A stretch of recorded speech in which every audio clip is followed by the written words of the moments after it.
আমাদের দুলাভ মেজো দুলা ভাই ওনার নিজের হাতে গড়া এই বাগানটা ওনার নিজে পরিচর্যা করেছেন এবং এখানে দেখতে পাবেন এত সুন্দর একটি টমেটো।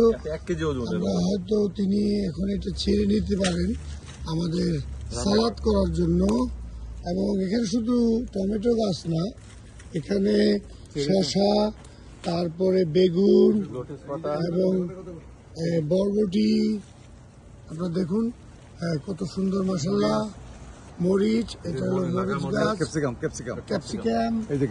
ক্যাপসিকাম, তারপর এখানে দেখেন আপনারা কি সুন্দর বেগুন দেখার মতো। কিন্তু এর বিশেষ গুণ, এখানে কোনো ফার্টিলাইজার ব্যবহার করা হয়নি, জৈব নাম হয়েছে বেগুন। এগুলো জৈব সার দিয়ে তৈরি হয়েছে আল্লাহর রহমতে, এবং আমরা খাবো এবং কিছু নিয়ে যাচ্ছি আমরা বাসায় সালাদ খাওয়ার জন্য আপনাদের। এবং এই দেখুন আপনারা ওনার এই বাগানটা খুব সুন্দর, খুব সুন্দর, শুধু সবুজ আর সবুজ। আর এইখানে একটা গাছ আছে, এই গাছটার নাম জানো কি? কেইল। এখানে একটা গাছ, এটা আমাদের সচরাচর বাংলাদেশে দেখা যায় না, এইটা স্কেল। দুলাভাই বললেন স্কেল। ওকে, নিশ্চয়ই এনজয় করলেন আমাদের এই বাগানটা।